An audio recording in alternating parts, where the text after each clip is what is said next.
சங்கீதங்களின் புஸ்தகம் 112ஆம் சங்கீதத்தை எடுத்துக்கொள்வோம். சங்கீதங்களின் புஸ்தகம் 112ஆம் சங்கீதத்தில் 6ஆம் வசனத்தை நாம் வாசிக்கிறோம்.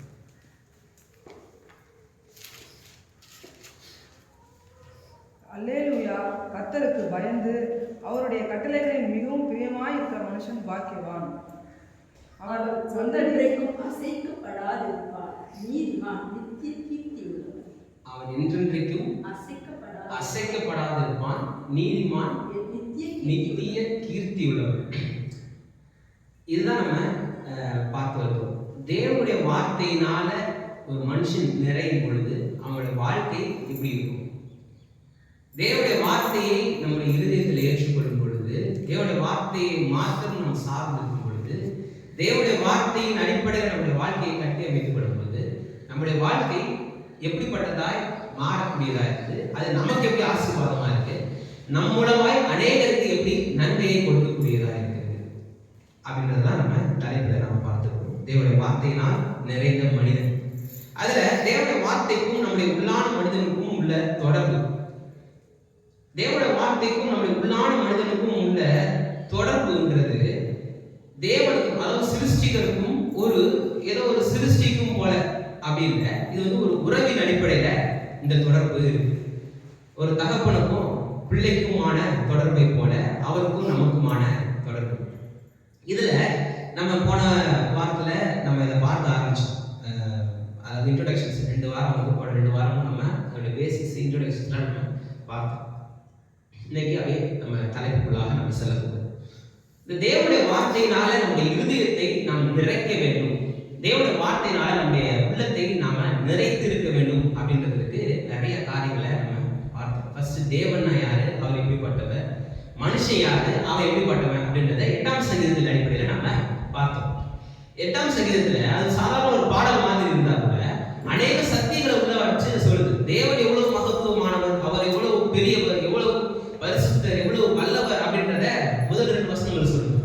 அடுத்த வசனங்களை பார்க்கும்போது தேவன் எவ்வளவு நல்லவர். ஏன் தேவன் நல்லவர் சொல்லுது அப்படின்னு பார்த்தீங்கன்னா, மனுஷனை நீ நினைக்கிறதுக்கும் மனுப்புத்தருடைய விசாரிக்கிறதுக்கும் அவர் எவனாத்திரம். அவனை பார்த்தா ஒரு சாதாரண மாதிரி இருக்கு, ஒரு உருவத்திலேயோ ஒரு ஆற்றலையோ ஒரு பெரிய ஆள் மாதிரி தெரியல. ஆனா நீ அவனை உம்மை விட கொஞ்சம் சின்னதான் அவனை நீங்க என்ன பண்ணுவீங்க, சிருஷ்டிக்கிறீங்க. உண்டான எல்லாவற்றின் மீது அவனுக்கு அவருடைய கரத்தின் கிரியைகள் எல்லாவற்றுக்கும் மீது அவருக்கு, அதாவது மனுஷனுக்கு ஆளுகையை தந்திருக்கீங்க. இப்ப கரத்தின் கிரியைகள்னா கர்த்தருடைய கரத்தின் கிரியைகள் தான் எல்லாமே, சர்வமும் அவருடைய கரத்தின் கிரியைகள் தான். அப்ப எல்லாவற்றின் மீதும் ஆளுகையை மனுஷனுக்கு கர்த்தர் கொடுத்துருக்காரு. அதான் பாத்தீங்கன்னா மனுஷன் சும்மாவே இருக்க மாட்டான், ஏதாவது ஒண்ணு ஆராய்ச்சி பண்ணிக்கிட்டே இருப்பான், ஏதாவது ஒண்ணு செஞ்சுட்டே இருப்பான், ஏதாவது ஒண்ணு அவன் முயற்சி செஞ்சுக்கிட்டே இருப்பான். அதுல தப்பே கிடையாது. ஏன்னு கேட்டீங்கன்னா அவனுடைய உள்ள இன்பில்ட் நேச்சர் அப்படி, அது செய்யலனாதான் ஏதோ பிரச்சனை நடக்கும். அவன் பாத்தீங்கன்னா இங்க போய் வாழலாமா, செவ்வாய் கிரகத்துல போய் வாழலாமான்னு கண்டுபிடிப்பான். ஆனா முடியாது, அது வேற விஷயம். ஆனா வாழலாம்னு ட்ரை பண்ணுவான். இல்ல அங்க போலாமா, இங்க போலாமா, அங்க என்ன இருக்கு, இங்க என்ன இருக்கு, அவன் அந்த கியூரியாசிட்டின்றது அவன் ஃபுல்லா வச்சிருக்காரு கடவுள். ஏதாவது ஆராய்ச்சி பண்ணிக்கிட்டே இருப்பான் மனுஷன், ஏதாவது நோண்டிக்கிட்டே இருப்பான். அந்த அளவுக்கு மனிதனுக்கு ஆற்றலை ஞானத்தை கர்த்தருக்குள்ள வச்சுதான் படைச்சிருக்காரு. ஏன்னா சக்கரத்தையுமே ஆளுகைய கொடுத்திருக்காரு. இப்ப இழந்து போன மனிதன் பற்றி அந்த சங்கீதம் பேசல, இழந்து போனவனை பத்தி பேசல, எப்படி உண்டாக்கப்பட்டிருக்கான்றதான் அதை சொல்லியிருக்கு. ஆனா இவங்க எல்லாவற்றையும் மனுஷன் இழந்து போனது உண்மை. ஆனா இப்ப மீட்பு திரும்ப நமக்கு எல்லாவற்றையும் பெற்று தருகிறது. இதை மாத்திரம் இல்ல, அந்த ஜீவ விருட்சத்தின் கனியை புசித்த எந்த நிலையில இருக்குமோ அந்த அளவுக்கு நமக்கு ஆளுகையை பெற்று தருகிறது. அது அக்கிரமங்களின் பாவத்தில் மரித்தவர்களாய் இருந்த நம்மை கிறிஸ்துவுடனே கூட நம்மை உயிர்த்திருக்கிறார், உன்னதங்களிலே அவரோடு கூட உட்காரம் செய்திருக்கிறார். எபேசியர்ல அப்படி நமக்கு போட்டிருக்கு. அப்ப மறுபடியும் நம்ம ஆதாமுடைய நிலையில போய் கொண்டு போய் கொடுக்க கிடையாது. இயேசு கிறிஸ்து போல ஜீவ விருட்சத்தின் கனியை புசித்தா அந்த ஜீவ விருட்சமாகி இயேசு கிறிஸ்து 2ஆம் ஆதாமாகி அவரை போல நம்மளை மாற்றியிருக்கிறார், அவரோடு கூட சிங்காசனத்துல அமர செய்திருக்கிறார். இதுதான் பரிசுத்த வேதாகமம் நமக்கு கற்றுத்தருகிற சத்தியம்.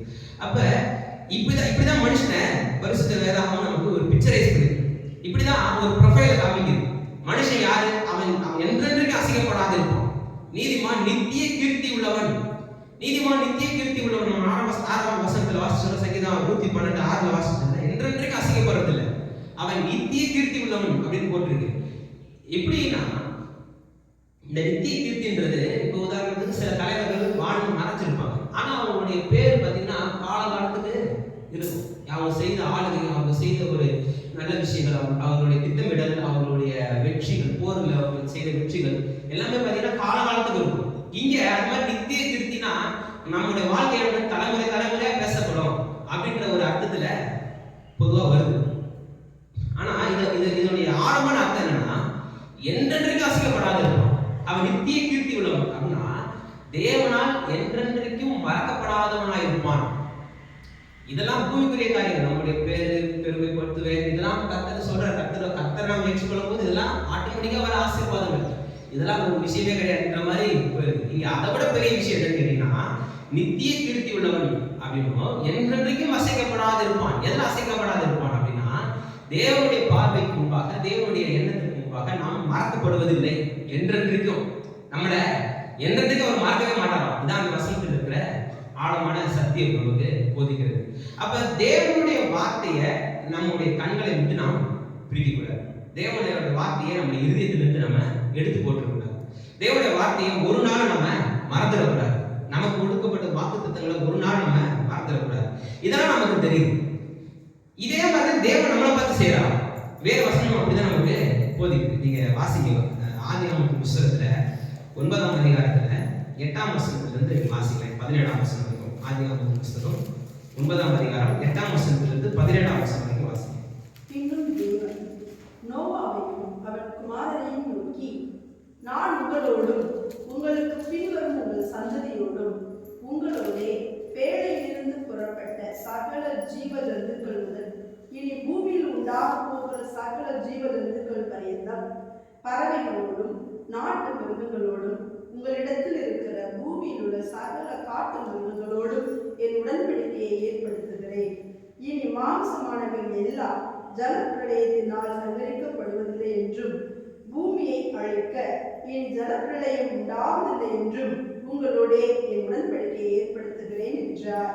அன்றையும் தேவன் எனக்கும் உங்களுக்கும் உங்களிடத்தில் இருக்கும் சகல ஜீவஜந்துக்களுக்கும் நித்திய தலைமுறைகளுக்கென்று நான் செய்கிற உடன்படிக்கையின் அடையாளமாக நான் என் வில்லை மேகத்தில் வைத்தேன். அது எனக்கும் பூமிக்கும் உண்டான உடன்படிக்கைக்கு அடையாளமாய் இருக்கும். நான் பூமிக்கு மேலாய் இப்ப என் வில்லை மேகத்தின் மேல் வைத்தேன், என்னுடைய வில்லை மேகத்தின் மீது நான் வச்சேன் அப்படின்ட்டு தேவன் வந்து சொல்றாரு. தேவன் வந்து மனுஷனை பார்த்து சொல்றாரு. இந்த கதை நமக்கு ஒரு பேக் ஸ்டோரி நமக்கு நல்லா தெரியும். முதலாவது மனுஷனை தேவன் படைக்கிறாரு.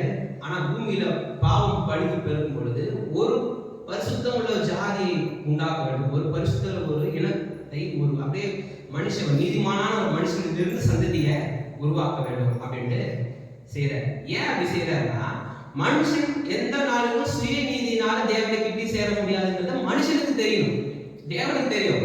ஆனா மனுஷனுக்கு தெரியும். ஏன்னா மனுஷன் சொல்லியிருப்பான்ல, ஏன் தேவகுமாரன் வந்து வெளிப்பட்டு அவர் நம்முடைய பாவத்தெல்லாம் சுமந்து அவர் சிலுவையில மறிச்சு எங்களை கடவுளுக்கு முன்னாடி செய்யறதுக்கு நாங்களே ஏதாவது நல்ல காரியங்களை செஞ்சு நீதியாய் வாழ்ந்து நேர்மையாக வாழ்ந்து கடவுளை சேர்ந்துடுவோமே அப்படின்னு மனுஷன் காரணத்தை சொல்லிடக்கூடாது. அதுக்காக எல்லாவற்றையும் செய்யறாரு. அதெல்லாம் முடிஞ்சதுக்கு அப்புறம் தான் கலத்தேர்ல காலம் நிறைவேறின போது தேவகுமாரன் வெளிப்பட்டார். ஏன் எல்லா விதத்திலையும் மனுஷன் முயற்சி செஞ்சான். நீதிமானா இருந்த சந்ததியில் இருந்து வந்து ஒரு அச்சீவ் பண்ண முடிஞ்சான்னு கேட்டா பண்ண முடியல. தேவன் அணுக முடியல. ஒரு தேசமாய் பாமாயி தேவன் அணுக முடிஞ்சா முடியல. அந்த தேசத்துக்கு தேவனே ராஜாவா இருந்து அப்பயும் தேவன் அணுக முடிஞ்சுச்சா அணுக முடியல. ஒவ்வொரு காலகட்டத்திலயும் வந்து ஃபெயிலியர் ஆகிட்டே வருது. மனுஷன் இழந்து போயிட்டே இருக்கான். மனுஷனால தேவனை அணுக முடியாதவனே போய்கிட்டே இருக்கு. அப்பதான் சொல்றாரு. இன்னும் கடைசியில பாத்தீங்கன்னா தத்துவ ஞானங்கள், கிரேக்க தத்துவத்தின் மூலமாய் பெரிய பெரிய தத்துவங்களின் மூலமாய் கடவுள் அடைஞ்சிடலாம் அப்படின்னு ட்ரை பண்றான். அதுவும் என்ன பண்ண முடியல, எல்லாராலையும் ஒன்றும் பண்ண முடியல. இப்ப எல்லாம் முடிஞ்சு எல்லா மனுஷன் ஃபெயிலியர் ஆகி இனிமே ஒன்றும் பண்ண முடியாதுன்ற ஸ்டேஜ்ல தான் காலம் நிறைவேறுது. தேவகுமாரன் வெளிப்படுறார். இப்ப நம்ம கவனிக்க வேண்டியது என்னன்னா, தேவனுடைய வார்த்தையை நாம எப்போதும் நம்ம இருதயத்தை விட்டு எடுத்து போட்டுக்கூடாது, மறந்துடக்கூடாது அப்படின்றதுக்கு ஒரு அடையாளத்தை வச்சிருக்கேன். இப்ப நான் முன்னாடி சொல்றேன், ஒரு பிக்சரைஸ் பண்ணி காமிச்சா அது என்ன ஆகும், மனசுல எளிதா பதிஞ்சிடும். ஒரு புதுசா ஒரு மொழியை கத்துக்கிறதா இருந்தாலும் சரி, புதுசா ஒரு மொழியை கத்துக்கும் போது என்ன சொல்லுவாங்க, நீங்க என்னதான் பாட புத்தகத்தில் உட்காந்து ஒரு புக் எடுத்துக்கிறது 30 நாளில் அந்த மொழியை கத்துக்கிறது எப்படி வச்சு வாசிக்கிறது இல்லை. ஜஸ்ட் நீங்க ஒரு வாரம் அந்த ஊர்ல இருந்தீங்கன்னா ஈஸியா கத்துக்கலாம். ஒரு வாரம் அந்த ஊர்ல இருந்தீங்கன்னா அந்த மொழியை என்ன பண்ணிடலாம், எளிதாக கத்துக்கலாம். ஏன்னா அவன் ஆப்பிள்ன்றத அவன் ஒரு இதில் சொல்லிருப்பான், அதை அவன் ஒரு பிக்சர்ல காமிப்பான், அதை நம்ம பார்க்கும்போது நம்ம மனசுல பதிஞ்சிடும். இல்லைன்னா நம்ம மனப்பாடம் பண்ணிக்கிட்டு இருக்கோம். ஸ்டடி மெத்தடே அப்படிதான். ஸ்டடி மெத்தட் கூட சும்மா வந்து மனப்பாடம் பண்றது இல்லை. அதை நம்ம வந்து பிக்சரைஸ் பண்ணி அதை நம்ம அனுபவிக்கும் பொழுது அதை நம்ம உள்ளான விதத்துல நம்ம ஏற்றுக்கொள்ளும் பொழுது அது நமக்கு அப்படியே ஆழமா மனதுல பதிஞ்சிருக்கு. இதுதான் ஸ்டடி மெத்தட் கூட இப்படிதான். நம்ம ஒரு விதத்தை நம்ம கத்துக்கிறோம், ஒரு விஷயத்தை நம்ம தெரிஞ்சுக்கிறோம்ன்ற ஒரு அறிவோட தான் நம்ம படிக்கிறோம். இதெல்லாம் நம்ம பார்த்துருவோம். இப்ப கத்துறோம் அதே மாதிரி தான். இப்ப ஒரு சின்ன குழந்தைக்கு கற்றுக் கொடுக்குற மாதிரி, ஒரு கிண்டர்கார்டன் ஸ்கூலுக்கு கற்றுக் கொடுக்குற மாதிரி ஜனங்களுக்கு தன்னுடைய நியமங்களை கற்றுக் கொடுக்குறாரு. எப்படி அவங்களோட வாழ்க்கையில எல்லாத்தையும் வச்சிட்டாரு. வழியின் முறைமைகள் எல்லாத்தையும் என்னன்னா பிக்சரைஸ் பண்ணி காமிக்கிறார். பாவம் எவ்வளவு கொடுமையானது, பாவத்தினால மனுஷனுக்கு வர வேண்டிய தண்டனை எப்படிப்பட்டது, மனுஷன் ஏன் தேவனை அணுக முடியல, எப்படி இருப்பார், தேவன் பரிசுத்தம் உள்ளவராக இருக்கிறாரு, மனுஷன் எப்படி பாவியா இருக்கிறான், இதெல்லாம் பழைய உடன்படிக்கையில நமக்கு எல்லாம் பிக்சரைஸ் பண்ணி காட்டியிருக்கிறார். இப்ப என்னன்னா இது அப்படியே புதிய உடன்படிக்கையில இதோட நிறைவேறுதல் தான் ஆண்டவராகிய இயேசு கிறிஸ்து. ஆண்டவராகிய இயேசு கிறிஸ்து இதை நிறைவேற்றி நமக்கு காண்பிக்கிறார். இப்ப தேவனுடைய வார்த்தையை நம்ம என்றைக்குமே மறந்துடக்கூடாது அப்படின்றதுக்காக பார்த்தீங்கன்னா ஆதியாகமத்தின் புத்தகத்திலே கூட பார்த்தீங்கன்னா ஆபிரகாமுக்கு தேவன் வாக்குத்தத்தத்தை கொடுக்கும் பொழுது ஒரு மெட்டபர்ஸை, ஒரு உருவகங்களை காமிக்கிறார், ஒரு அடையாளங்களை காமிக்கிறார், ஒரு உதாரணங்களை காமிக்கிறார். எப்படி காமிக்கிறார் அப்படின்னா, வானத்தின் நட்சத்திரத்தை போல உன் பிள்ளைகளை பெருக்கப்படுவேன், பூமியின் மணலை போல ஒரு பிள்ளைகளை பெருக்கப்படுவேன் அப்படின்றது. ஏன் குறிப்பா இந்த ஒரு உதாரணத்தை காமிக்கணும் அப்படின்னு பார்த்தீங்கன்னா, சைக்காலஜிக்கலாகவும் இதுல ஒரு ஆழமான அர்த்தம் இருக்கு. ஏன்னு கேட்டா, அவர் வெளியே பகல்ல வந்தாருன்னா ஃபுல்லும் அந்த மணல் தான் தெரியும், ஃபுல்லும் அந்த வெட்டாந்தரை தான் காணப்படுது. ரொம்ப ரொம்ப பசுமையான ரொம்ப பில்டிங்ஸ்லாம் ஒன்றும் கிடையாது, பெரிய ஒரு சிட்டி மாதிரிலாம் இல்லை. அன்னைக்கு ஒரு அந்த இடத்துல ஜனங்க போகவே மாட்டாங்க, அந்த மாதிரியான அதோடைய ஜியாகிரபிக்கலா பார்த்தீங்கன்னா மெசபடோமியா அப்படின்ற நாகரிகம், சுமேரிய நாகரிகத்துக்கும் எகிப்து நாகரிகத்துக்கும் இடையில தான் ஆபிரகாம் வாழ்றாரு. இங்க இதுல இருந்து அங்க போனோம்னா அப்படியே அந்த தேராங்க அவங்க தகப்பன் கூட்டு போனேன், அப்படியே இந்த 6 வரைக்கும் போயிட்டு அங்கிருந்து தான் என்ன பண்ணுவாங்க, இப்படி சுத்தி வருவாங்க, மேலே போய் சுத்தி வருவாங்க. குறுக்கில் யாரும் போகவே மாட்டாங்க. ஏன்னா இது ஃபுல்லும் பாலைவனமான இடம், ரொம்ப ஒரு வறட்சியான இடம். அதனால தேவன் வந்து ஆசீர்வதிச்சார். அங்கேயே தேவன் வந்து ஆபிரகாம் ஆசீர்வதிச்சார். அவங்க மந்தைகளை பழிவு பெருக செய்தார். அப்ப அவர் கண்ட படத்தெல்லாம் மண்ணு தான். மண்ணுல அவர் மணலை போல மணல் துளிகளை பார்க்கும் போதெல்லாம் ஆபிரகாமுக்கு தேவனுடைய வார்த்தை தான் ஞாபகம் வரும். பகல்ல நைட்டு வெளியே வந்தா, கூடாரத்தை விட்டு வெளியே வந்தா என்ன ஞாபகம் வரும், நட்சத்திரம் பார்ப்பேன், நட்சத்திரத்தை பார்க்கும்போது தேவனுடைய வார்த்தை ஞாபகம் வரும். அப்ப மனுஷன் தேவனுடைய வார்த்தையை மாற்றக்கூடாது அப்படின்றதுக்காக இந்த மாதிரியான காரியங்கள் வச்சிருக்காரு. ஓகே. ஆனா தேவன் பார்த்து என்ன செய்யறாரு, இங்க கூட அதே மாதிரிதான், மனுஷன் மறந்துடக்கூடாது அப்படின்றதுக்காக வில்ல வைக்கிறாரு. ஒரு பெரிய அழிவு நடந்துச்சு, அந்த அழிவு மாதிரி மறுபடியும் செய்ய மாட்டேன் அப்படின்றதுக்காக ஒரு அடையாளமாய் வில்ல வச்சாரு. நான் என் வில்லை மேகத்தில் வைத்தேன், அது எனக்கும் பூமிக்கும் உண்டான உடன்படிக்கைக்கு அடையாளமா இருக்கு. நான் பூமிக்கு மேலாக மேகத்தை வருவிக்கும் பொழுது அந்த வில் மேகத்துல தோன்றும். ஏன் அதுக்கு மேகத்துல தோன்றல அப்படின்றது அறிவியல் பூர்வமான காரணங்களை சொல்லியிருக்கேன். ஏன்னா அந்த ஓசோன் லேயர்ன்றது பூமி முழுக்க இருந்துச்சு. பூமியில வளிமண்டலத்துல இன்னைக்கு ஒரு சின்ன ஒரு லேயர் மாதிரி இருக்கிறது. அன்னைக்கு ஃபுல்லும் அந்த ஆக்சிஜன் பிராணவாயு வந்து நம்முடைய லேயர்ஸ்ல அதிகமா இருந்துச்சு. அதனால ரொம்ப மழை பெய்யணும்னு அவசியம் கிடையாது. மனுஷனுக்கும் செல்லுடைய அழிவுன்றது இல்லை. அவ்வளவு சீக்கிரம் வந்து செல் வந்து ஜெனரேட் ஆகிட்டே தான், புது செல் உருவாகிட்டே தான் இருக்கிறது தவிர, அதாவது இப்ப 1 கோடி செல்லு மறிக்குது அப்படின்னா ஒரு 2 கோடி செல் உருவாச்சுன்னா தான் என்ன ஆகும், மனுஷன் ஃப்ரெஷ்ஷா இருக்கும். 1 கோடி செல்லு ஒரு செகண்ட்ல மறிக்குது, ஆனா ஒரு 50 லட்சம் தான் உருவாகுது அப்படின்னா அவன் என்ன பண்றான், வயதாகிட்டே போகுது, அவனுக்கு அந்த உடல்ல சரியான ஒரு மாற்றம் ஏற்படுது. இங்க மனுஷனுக்கு செல் அழிவுன்றதே இல்லை, ஆனா அதுக்கு பதிலா பெருக்கம் ஏற்பட்டே இருக்கு. அதனாலதான் ரொம்ப அதிகமான நீண்ட நாட்கள் அந்த நாட்கள்ல ஜனங்க வாழ்ந்தாங்க. சொல்லலாம் 960 வருஷம் வாழ்றாரு. அப்ப இது மாதிரியான காலத்துல தான் இருக்குது. இப்ப மழை பெய்யுது, வானத்து மலர்கள் திறந்து, இப்ப இதெல்லாம் போயிடுச்சு, இந்த லேயர்லாம் போய் இப்ப மேகம் வந்துருச்சு. இந்த மேகங்கள் வந்து இப்ப மழை பெய்யறதுக்கு முன்னாடி வானம் நமக்கு தெரியுது. இன்னைக்கு கூட நமக்கு மழை பெஞ்சு பேருக்கு முன்னாடி பின்னாடி நமக்கு வானம் தெரியுது. இது நமக்கு அடையாளம். ஓகே, நம்ம தேவனுடைய வார்த்தையை நம்ம மறந்துடக்கூடாதுன்றதுக்கு நமக்கு அடையாளம். தேவனே இந்த அடையாளத்தை தனக்கு வச்சிருக்கிறாரு. எங்க வச்சிருக்கிறாரு அப்படின்னு பார்த்தீங்கன்னா, வெளிப்படுத்துற புத்தகம் 4ஆம் அதிகாரம். நான் சொல்லியிருக்கேன், முதல் 3 அதிகாரங்கள்ல சபையின் காலம் முடியுது. நம்ம எஸ்கட்டாலஜி ஸ்டடியில ரொம்ப ப்ராப்பரா நம்ம பார்க்கணும். முதல் 2 அதிகாரங்கள்ல 7 சபைகளின் காலகட்டங்கள் எல்லாம் முடிஞ்சு 7 விதமான காலகட்டம் முடிஞ்சு இப்ப யோவான கர்த்தர் சொல்ற நீ இங்கே ஏறி வான்ற. இப்ப சபை எடுத்துக்கொள்ளப்பட்டுருச்சு. ராப்சரை இப்ப சபை வந்து எடுத்துக்கொள்ளப்பட்டுருச்சு. இப்ப அத இங்கே ஏறி வான்ற. இப்ப அங்க போனதுக்கு அப்புறம் யோவான் வந்து தேவனை பார்க்கறார். அது மட்டும் வாசிங்க. முதல் 3 வசனங்கள் வாசிங்க. இவைகளுக்கு பின்பு இதோ பரலோகத்தில் திறக்கப்பட்டிருந்த ஒரு வாசலை கண்டேன். முன்னே எக்கால சத்தம் போல என்னுடனே பேச நான் கேட்டிருந்த சத்தமானது, இங்கே ஏறி வா, இவைகளுக்கு பின்பு சம்பவிக்க வேண்டியவைகளை உனக்கு காண்பிப்பேன் என்று விளம்பினது. முதலாம் அதிகாரத்துல இயேசு கிறிஸ்து அவர்கிட்ட காமிக்கிறாரு. அப்ப முதலாமா பேசின அதே சத்தம் இப்ப இயேசு கிறிஸ்து வானத்துல அங்க இருக்கிறாரு, பரலோகத்துல இருக்கிறாரு, இங்க ஏறி வாழ்றாரு, எல்லாருக்கும் காமிக்கிறேன் அப்படின்னு கூப்பிடுறாரு. உடனே ஆவிக்குள்ளானே. அப்பொழுது இதோ வானத்தில் ஒரு சிங்காசனம் வைக்கப்பட்டு இருந்தது. அந்த சிங்காசனத்தின் மேல் ஒருவர் வீற்றிருந்தார். வீற்றிருந்தவர் பார்வைக்கு வஜ்ரக்கல்லுக்கும் பதுமராகத்துக்கும் ஒப்பாய் இருந்தார். அந்த சிங்காசனத்தை சுற்றி ஒரு வானவில் இருந்தது. இப்ப பாருங்க, இப்ப விஷயம் என்னன்னா, தேவனை காண்கிறாரு. ஒருத்தர் இருந்தாரு, அவர் வந்து மகிமையா இருந்தாரு அப்படின்னு சொல்லிட்டு அந்த சிங்காசனத்தை சுற்றி என்ன இருந்துச்சா, ஒரு வானவில் இருந்தது. அப்ப தேவன் நம்மளை என்றென்றைக்கு நினைவு கூறுறார். மனுஷனுக்கு தேவனுடைய வார்த்தையை நினைவு கூறுறது மாத்திரம் இல்ல, தேவனே அதை என்ன பண்றாரு, தனக்கு முன்னாடி வச்சிருக்காரு. அது எப்படி இருந்துச்சா, சுத்தி இருந்துச்சான். தேவன் அந்த ரோலிங் சேர் மாதிரி போல இருக்கு. அது எந்த பக்கம் பார்த்தாலும் தேவன் எந்த திசையில திரும்பினாலும் அந்த வானவில்லை தாண்டி தான் மனுஷனை பார்க்கலாம். மனுஷனை கண்ணோக்குறாரு, மனுஷனை பார்க்கறாரு. அதுக்கு முன்னாடி அவர் சிங்காசனத்தை சுற்றில இருக்கு, வானவில் இருக்கு. மனுஷனை நான் அழிக்க மாட்டேன்னு சொன்ன அவருடைய வார்த்தை அவரை சுற்றி அவர் கண்களுக்கு முன்பாக என்றென்றைக்குமே இருக்கும்.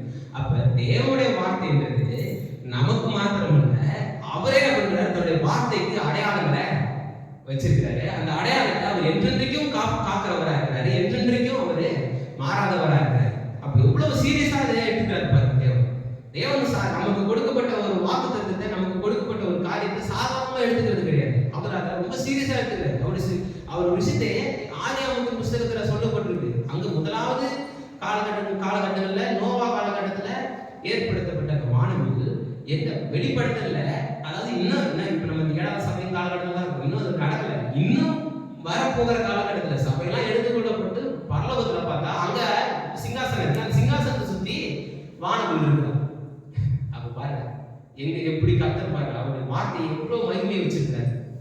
அவருடைய வார்த்தையை என்றென்றைக்கும் அவரு மறக்கிறது இல்லை, மாறாதவர். அதனால நம்மளுடைய வாக்குத்தத்தங்களை எப்போதுமே நாம சும்மா அசால்ட்டா நம்ம நினைச்சிடக்கூடாது. தேவனுடைய வார்த்தையை நம்முடைய இதயத்துல வைக்கிறத நம்ம எண்ணிடக்கூடாது. அவ்வளோ பெரிய தேவனே தன்னுடைய வார்த்தையை மறந்துடக்கூடாது அப்படின்றத எல்லாரும் வெளிப்படும்படியாக அதுக்கு அடையாளமாய் அவருடைய சிங்காசனத்தை சுற்றி அவர் வச்சிருந்தாருன்னா நாம் அவருடைய வார்த்தையை எங்க வச்சிருக்கணும், நம்ம இதயத்துல உள்ளத்துல என்றென்றைக்கும் அந்த வார்த்தையை நம்ம இருக்கும்படியாக நம்முடைய இதயத்தில் அந்த காத்து வைத்திருக்க வேண்டியது அவசியமா இருக்கு. ஏசியா தீர்க்கதரிசி புஸ்தகம் 54ஆம் அதிகாரம் 9ஆம் வசனம் 10ஆம் வசனத்தை வாசிக்கலாம். ஏசியா 54 9 10. இது எனக்கு நோவாவின் காலத்தில் உண்டான வெள்ளம் போல் இருக்கும். நோவாவின் காலத்தில் உண்டான வெள்ளம் இனி பூமியின் மேல் புரண்டு வருவதில்லை என்று நான் ஆணையிட்டது போல உன்மேல் நான் கோபம் கொள்வதில்லை என்றும் உன்னை நான் கடிந்து கொள்வதில்லை என்றும் ஆணையிட்டேன். இப்ப ஒரு ஜனங்களுக்கு ஒரு வாக்குத்தத்தங்களை சொல்றாரு. ஏசியா தீர்க்கதரிசி வரப்போகிற காரியத்தை தீர்க்க தரிசனமா பார்க்கிறாரு. 53ஆம் அதிகாரத்தில் நம்ம பார்த்தோம்ல, 53ஆம் அதிகாரம் ஃபுல்லும் மேசியாவை குறித்ததான பாடுகளின் ஒரு காரியம். மேசியா எப்படி நமக்காக பாடுபட போகிறார் அப்படின்றத தீர்க்க தரிசனமா பார்க்கிறாரு. பார்த்துட்டு இப்ப 54ஆம் அதிகாரத்தில் வந்து சொல்றாரு, நோவா காலத்துல நான் எப்படி ஒரு வாக்குத்தத்தத்தை கொடுத்தனோ அதே மாதிரி அந்த வாக்குத்தத்தத்தை நான் நினைவு கூறுறேன். ஏசியா தீர்க்கதரிசி காலத்துல திருப்பி சொல்றாரு பாருங்க.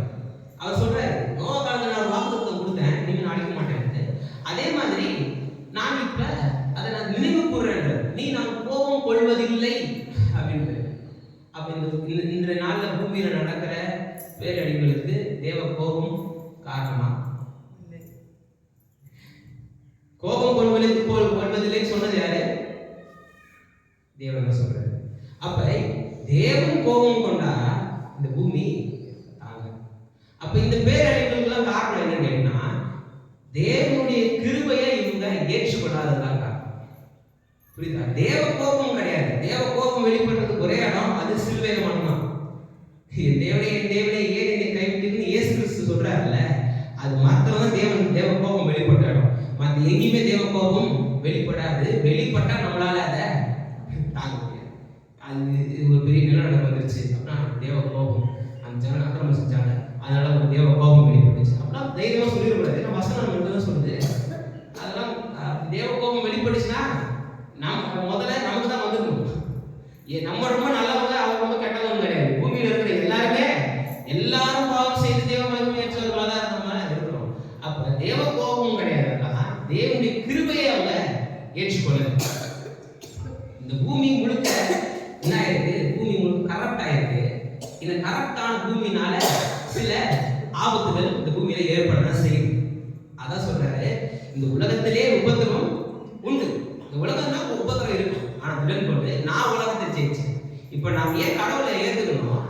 கடவுள் இருந்து என்னை கண்ணை குத்திடுவாரு, என்னை அடிச்சிருவாரு. கடவுள் ஏத்துக்கலாம், என்னை வந்து கடவுள் வந்து தலையில 2 கொட்டு கொட்டிடுவாரு, நான் கட்டி அடிச்சிருவாரு. அதனால கடவுள் ஏத்துக்கணும் கிடையாது.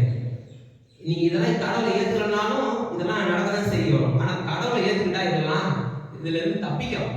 இதுல இருந்து நம்ம வந்து தப்பிக்கிறதுக்கான வழி கர்த்தர் ஏற்படுத்தி தருவார். இந்த ஆபத்திலிருந்து நமக்கு விடுதலையை நமக்கு தருவாரா? பொல்லாப்புகளிலிருந்து நமக்கு விடுதலை தருகிறார். பொல்லாப்புகளுக்கு நேரிடாது, வாதியின் உட்காரத்தை அணுகாது. கண்களால் மாத்திரம் நீ அதை கண்டு துன்மார்க்கருக்கு வரும் பலனை காண்பார். எனக்கு அடைக்கலமா இருக்கிற உன்னதமான கர்த்தரை உனக்கு தாவரமாக்கி கொள்வார். அப்ப இதுதான் கர்த்தரை ஏற்றுக்கொள்வதற்கான நன்மை. இதான் கர்த்தரை ஏற்றுக்கொள்வதற்கான ஒரு ஆசீர்வாதம். இதான் கர்த்தரை ஏற்றுக்கொள்வதற்கான ஒரு வழி.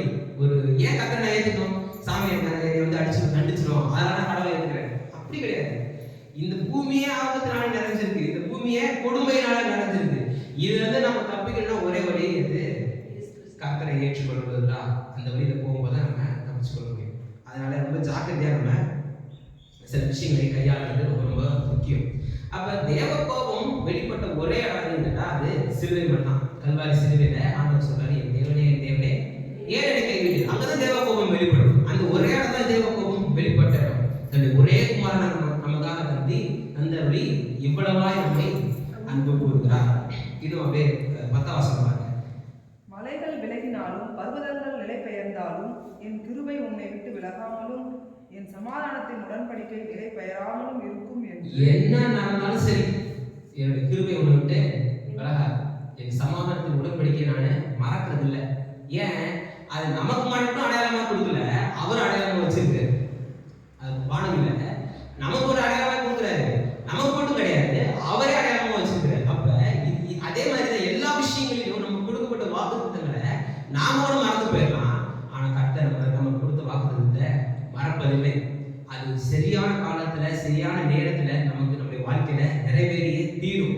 என்ன, நாம அதை அந்த பாதையில இருக்க வேண்டியது அவசியம். கர்த்தர் காட்டின பாதையில இருக்கும் பொழுது நம்ம அதை எளிதா கொஞ்சம் சீக்கிரமா அதை நம்ம அடைய முடியும். இல்லைன்னா கொஞ்சம் டிலே ஆகும். அவ்வளவுதான் விஷயம், தவிர வேற ஒண்ணும் கிடையாது. இன்னும் 11ஆம் வசனம். சிறுமைப்பட்டவளே, பெருங்காற்றில் அடிபட்டவளே, தேற்றலற்றவளே, இதோ நான் உன் கல்லுகளை பிரகாசிக்கும்படி வைத்து நீல ரத்தினங்களை அஸ்திபாரமாக்கி உன் பலகணிகளை பளிங்கும், உன் வாசல்களை மாணிக்க கற்களும், உன் மதில்களை எல்லாம் உச்சிதமான கற்களுமாக்குவேன். உன் பிள்ளைகள் எல்லாரும் கர்த்தரால் போதிக்கப்பட்டிருப்பார்கள். உன் பிள்ளைகளுடைய சமாதானம் பெரிதான் இருக்கும். எவ்வளவு பெரிய ஆசீர்வாதங்களை தராரு. உன் பலகணிகளை பளிங்கும், உன் வாசல்களை மாணிக்க கற்களும், உன் மதில்களை எல்லாம் உச்சிதமான கற்களுமாக்குவேன். நம்ம பூமியில நம்மளை எப்படிலாம் கர்த்தர் ஆசீர்வதிக்கிறார் அப்படின்றத சொல்லிட்டே வர்றாரு. பிள்ளைகளை பத்தி சொல்றாரு. அடுத்தது, நீதியினால் சிறப்பட்டு இருப்பாய், கொடுமைக்கு தூரமாவாய், பயம் இல்லாதிருப்பாய், திகிலுக்கு தூரமாவாய், அது உன்னை அணுகுவதில்லை. இதோ இப்ப இந்த 15, 16 எல்லாம் பாத்தீங்கன்னா கொஞ்சம் கவனிக்க வேண்டியது. இதோ உனக்கு விரோதமாய் கூட்டம் கூடினால் அது என்னாலே கூடுகிற கூட்டம் அல்ல. எவர்கள் உனக்கு விரோதமாய் கூடுகிறார்களோ அவர்கள் உன் பட்சத்தில் வருவார்கள். இதோ கரிநெருப்பை ஊதி தன் கிரியைக்கான ஆயுதத்தை உண்டு பண்ணுகிறார். கொல்லனையும் நான் சிருஷ்டித்தேன், கெடுத்து நிற்கிற வாக்குகிறவனையும் நான் சிருஷ்டித்தேன். உனக்கு விரோதமாய் உருவாக்கப்படும் எந்த ஆயுதமும் வாய்க்காதே போகும். உனக்கு விரோதமாய் நியாயத்தில் எழும் எந்த நாவையும் நீ குற்றப்படுத்துவாய். இது கர்த்தருடைய ஊழியக்காரரின் சுதந்திரமும் என்னால் உண்டான அவர்களுடைய நீதியுமாய் இருக்கிறது என்று கர்த்தர் சொல்கிறார். இது இந்த 16 வசனம் சில நேரத்துல சில பேருக்கு புரியல அப்படின்னு கேட்பாங்க. என்னன்னா ஏதோ சொல்லிட்டே வர உனக்கு விரோதமாய் கூட்டக்கூடியனாலும் அதெல்லாம் அதெல்லாம் சொல்லிட்டாரு. இது என்ன ஒரு கொல்லனை பற்றி சொல்றாரு, ஒரு கரிநெருப்பு ஊதி இப்படிலாம் போனா அவனை நான் சிருஷ்டித்தேன் அப்படின்றாரு. அது என்ன அப்படின்ட்டு சில கேள்வி கேட்பாங்க. அதாவது நமக்கு எதிராய் அது வந்து எங்க ஆன்சர்னா 17 வசனம், உனக்கு விரோதமாய் உருவாக்கப்படும் எந்த ஆயுதமும் வாய்க்காதே போகும். ஏன் வாய்க்காதே போகும்ன்ற ரீசன்னா 16 வசனம், நமக்கு எதிராய் உருவாக்கப்படுகிற ஆயுதத்தை வாய்க்காதே போகும்னு சொல்லிட்டாரு. ஏன் வாய்க்காதே போகுதுன்னா அந்த ஆயுதத்தை ஒருத்தன் சிருஷ்டிக்கிறான், அந்த ஆயுதத்தை ஒருத்தன் செய்யறான். எப்படி செய்யறான்? அவன் இப்ப கொள்ளர்கள் எப்படி செய்யறான்னு பாக்குறீங்களா? இருப்பாசாரின்னு சொல்ல முடியுமா? அவங்களாம் எப்படி செய்யறான்னு பாக்குறீங்களா? கரிநெருப்பு ஊதி தன் கிரிக்கான ஆயுதத்தை உண்டு பண்ணுகிற கொள்ளனை, அந்த ஆயுதத்தை நமக்கு எதிராக ஏற்படும் ஆயுதத்தை வாய்க்காத பண்றாரு. ஏன்னா அந்த ஆயுதத்தை ஒருத்தர் யோசனை பண்ணி ஒருத்தர் செய்யறாம பாருங்க, அவனையே அவர் கர்த்தர் தான் சிருஷ்டிக்கிறார். அவனை சிருஷ்டித்ததே கர்த்தர் தான். எதுக்கு அப்ப சொல்லுவாங்கல்ல, if you are bad I have your dad in life, தெரியுமா? நீ மோசமானவனா இருந்தா உனக்கு நான் அப்பன்டா அப்படின்னுவாங்கல்ல. அது மாதிரி உனக்கு ஒருத்தன் எதிராக சேர்க்கணும்னு நினைக்கிறாங்க, அவனை உருவாக்குனதே நான் தான். நானே உன் பட்சத்தில் இருக்கிறேன். அவன் எப்படி அவன் மேல எப்படி கை வைக்க முடியும்? அதனாலதான் அதனால அவன் செய்யற எந்த ஆயுதமும் உனக்கு வாய்க்காதே போகும். அவன் எடுக்கிற முயற்சிகள் உனக்கு எதிராக எடுக்கிற எல்லா முயற்சிகளும் வாய்க்காதே போகும். ஏன்? அவனை சிருஷ்டித்ததே நான் தான். அவனுடைய மேனுஃபேக்சரர் நான் தான். அவன் அப்படி இருக்கிறான், அப்படி இது பண்றான் அப்படின்னா அவனை எளிதாக என்னால் தடுக்க முடியும். ஏன்னா நான் உள்ள இருக்கிறேன். கர்த்தர் சொல்றாரு. இப்படிப்பட்ட வாக்குத்தத்தங்களை சொல்றாரு. இப்படிப்பட்ட வாக்குத்தத்தங்களை சொல்றவரு தன்னுடைய வாக்குத்தத்தங்களை என்றென்றைக்கு தனக்கு முன்பாக வச்சிருக்கிறார். என்றென்றைக்கு நமக்கு முன்பாக தனக்கு முன்பாக வச்சிருக்கிறார். நம்மளை குறிச்சு அவர் மறந்ததே கிடையாது. நாம தான் மறக்கிறோம். நாம தான் என்ன பண்ணிடுறோம்? விலகிடுறோம். நாம தான் என்ன பண்ணிடுறோம்? ஐயோ ஆண்டவரை கைவிட்டாரு, ஆண்டவரை மறந்தாரு, எவ்வளவு நாள் ஆண்டவரே அப்படின்ட்டு நம்ம தான் என்ன பண்ணிட்டு இருக்கோம்? புலம்பிட்டு இருக்கோம். ஆனா கர்த்தர் ஒரு நாளும் நம்மளை கைவிடுற தேவனே கிடையாது. தன்னுடைய உடன்படிக்கையை காக்கிற தேவன் நம்முடைய தகப்பன். 1 கொரிந்தியர் புத்தகத்துல 11ஆம் அதிகாரத்துல நம்ம திருவிருந்து போல வாசிப்போம் பார்த்தீங்களா? அதெல்லாம் நினைவு கூறுதல் தான். எப்படி ஆபிரகாமுக்கு நினைவு கூறுதலை பற்றி சொன்னாரோ அதே மாதிரி இயேசு கிறிஸ்துவின் மூலமாய் நமக்கு என்னென்ன சாக்கியங்களை பெற்றுக்கொண்டு இருக்கிறோம் அப்படின்றத நம்ம நினைவு கூறுறோம். கிறிஸ்தவத்துல 2 சடங்கு தான் நம்ம செய்யறோம். ஒன்று ஞானஸ்நானம், 2வது திருவிருந்து. இது 2 தான் நம்ம தொடர்ந்து ஆசரிக்கிறோம். ஒரு சடங்கா நம்ம ஆசரிக்கிறோம். வேற எதுவுமே சடங்கு மாதிரி ஒரு பாரம்பரியமாய் நமக்கு எதுவுமே கொடுக்கப்படலை. இது 2 மட்டும் தான் நமக்கு கொடுக்கப்பட்டிருக்கு. ஏன்னா அது ஒரு நல்ல ஒரு நோக்கத்தோடு கூட அர்த்தமுள்ள விதத்துல செய்யறது தான். அதாவது இனி நான் அல்ல, கிறிஸ்துவே பிழைச்சிருக்கிறார் அப்படின்ட்டு பழைய மனுஷனை நாம் அடக்கம் செய்து புதிய மனிதனை நாம வெளியே வரோம். புதிய மனிதனாய் நாம வெளியே வரோம். அதுதான் ஞானஸ்நானம் ஒரு ஒப்பனையா இருக்கு. 2வது திருவிருந்து நாம தொடர்ந்து செய்கிறோம். ஏன் அப்படின்னா என்னை நினைவு கூறும்படி செய்யுங்கன்ற அதை எடுத்து அந்த அப்பத்தை பிட்டு நாம வாயில போடும்போது இது என் சரீரத்தினாலாகிய புது உடன்படிக்கையா இருக்கிறது. என்னை நினைவு கூறும்படி செய்யுங்கள். இந்த பாத்திரத்தில் நீங்கள் பானம் பண்ணுவதெல்லாம் என்னோட ரத்தம் அப்படின்றாரு. அப்ப ஒரு சரீரத்தை ரத்தத்தை புசித்து பானம் பண்ணுங்க, நமக்கு புதிதான ஒரு ஜீவன் உண்டாகுது, புதிதான ஒரு நம்பிக்கை உண்டாகுது, புதிதான பலன் உண்டாகுது. ஏன் அப்படின்னா அவர் என்னோட கூட இருக்கிறாரு. அவர் எனக்காக இந்த பாடுகளை பெற்றாரு, எனக்காக அவர் துன்பங்களை சதிச்சாரு, எனக்காக அவர் எல்லாவற்றையும் ஏற்றுக்கொண்டாரு. இனி நான் இந்த பூமியில ஒரு வெற்றியுள்ள ஒரு வாழ்க்கையை வாழ முடியுன்ற நம்பிக்கையை அது ஏற்படுது. இதெல்லாமே ஒரு உருவகங்கள் தான், ஒரு அடையாளமாக இருக்கு. இதெல்லாம் நம்ம கண்களை விட்டு பிரியக்கூடாத நம்முடைய எண்ணங்களை விட்டு பிரியக்கூடாத ஒரு அடையாளங்கள் தான் இந்த அடையாளங்கள். அதுதான் கர்த்தர் இதெல்லாம் நமக்கு வச்சிருக்கு. இப்ப தேவன் நம்மளை எப்படி பார்க்கிறாரோ அப்படிதான் நாம பார்க்கணும். நம்மளை பத்தி நமக்கு தெரியும். நாம நிறைய பேர் சொல்லியிருக்கோம். அநேகர் சில நேரத்துல நீங்க அப்படி ஆச்சாரம் போச்சாரம் அப்படின்ட்டு நமக்கு முன்பாக முகஸ்துதிக்காக சில பேர் சொல்லுவாங்க. ஆனா பின்னாடி போயிட்டு வேற மாதிரி பேசுவாங்க. அதெல்லாம் கூட உங்களுக்கு என்னதான் 1000 பேசுறாங்க, நமக்கு நம்மளை பத்தி தெரியும். அதை வச்சுக்கிட்டு நம்ம என்ன பண்ணிடுறோம்? நம்மளை பத்தியான ஒரு வட்டத்தை வரைச்சுக்கிட்டு இது மாதிரி தான் நான் அப்படின்னு நம்ம உட்கார்ந்துருக்கோம். தேவனுடைய வார்த்தையில நம்மை பற்றிய அறிகிற அறிவில் நம்ம வளர்வதற்கு ஒப்படையாக. அதாவது தேவனுடைய வார்த்தையில நாம் நிறைவு பொழுது நம்மை குறித்ததான சரியான பிக்சர் நமக்கு கிடைக்கும். நம்மை குறித்ததான சரியான ஒரு பிக்சர் நமக்கு அப்பதான் நமக்கு உண்டாகும். நீங்க இந்த உதாரணத்தை நான் நிறைய பேர் சொல்லியிருக்கேன். யானைக்கு தன்னுடைய பலம் வந்து தெரியாது. சின்னதா இருக்கும் போதே என்ன பண்ணுவாங்க, யானைய ஒரு சங்கிலியை கட்டி ஒரு கம்புல கட்டிட்டு போயிடுவாங்க. ஒரு கட்டையோ இல்லை சந்தையோ ஒரு மரத்திலையோ இல்லை ஏதோ ஒரு கம்பியிலையோ கட்டிட்டு போயிடுவாங்க. அதெல்லாம் பண்ணுவோம். சின்னதுல இருந்து அது இழுத்து பார்த்து இழுக்க முடியாத சோர்ந்து விடுவாங்க. இப்ப அந்த யானை வளர்ந்துடும். அது நினைச்சுச்சுன்னா ஒரே செகண்ட்ல இழுத்துச்சுன்னா அது வேரோட பிடிங்கிட்டு வந்துடும். அந்த அளவுக்கு தான் அதனுடைய பலன். அந்த கம்பியோடையோ இல்லை அந்த மரத்தை என்ன பண்ணுறோம் வேரோட சாய்க்கக்கூடிய அளவுக்கு யானைக்கு பலம் வந்துடும். ஆனால் அது மைண்ட்ல என்ன ஃபிக்ஸ் ஆயிடுச்சு, நம்மளால இதை மேற்கொள்ள முடியாது, நம்மளால இதை ஜெயிக்க முடியாதுன்ற ஒரு மைண்ட் செட் வந்த மாதிரி நம்ம ரட்சிக்கப்படுறதுக்கு முன்பாக கர்த்தரை ஏற்றுக்கொள்வதற்கு முன்பாக சில விஷயங்களை செய்து போராடி இதில் நான் தோத்து போயிட்டேன் அப்படின்ற மைண்ட் செட் இருக்கிறதுனால இப்போ ரட்சிக்கப்பட்டதுக்கு அப்புறமும் கூட அதுக்கு ஜெயிக்கிறதுக்கான பலன் வந்ததுக்கு அப்புறம் கூட இன்னைக்கு நம்ம எப்படிப்பட்ட மைண்ட் செட்ல இருக்கிறோம் அப்படின்னு பார்த்தீங்கன்னா அதை மேற்கொள்ள முடியாது, அது ஜெயிக்க முடியாது அப்படின்ற மைண்ட் செட்டே இருந்து அதே பேசி அதே குழம்பி நம்ம அப்படியே நம்ம வாழ ஆரம்பிச்சிட்டோம். ஆனா நம்மை குறித்துக்கான தேவ திட்டம்ன்றது வேற மாதிரி இருக்கு. தேவனுடைய வார்த்தையினால் நிறைய பொழுது நம்மை குறித்துக்கான தேவனுடைய திட்டத்தை நம்ம தெரிஞ்சுப்போம். அதான் தேவனுடைய வார்த்தையை ரொம்ப ரொம்ப கவனமா இது பண்ணணும். தேவனுடைய வார்த்தையில தியானமா இருக்க நம்மை குறித்தான சரியான பிக்சர் நமக்கு உண்டாயிருக்கு. நீங்க லூக்காஸ் சுவிசேஷம் 13ஆம் அதிகாரத்துல பாத்தீங்கன்னா ஒரு பெண் இருக்காங்க. 18 வருஷமா பெரிய பாடம் குனிஞ்சே இருக்கிறாங்க. அவங்களால நிமிரவே முடியாது. எப்படிப்பட்ட ஒரு நிலை பாருங்க. அவங்களால நிமிர முடியாது, குனிஞ்சே இருக்கிறாங்க. இப்படிப்பட்ட ஒரு நிலையில இருக்கும்போது இயேசு கிறிஸ்து அவங்களை என்ன பண்ணிடுறாரு, சுகம் கொடுத்துடுறாரு.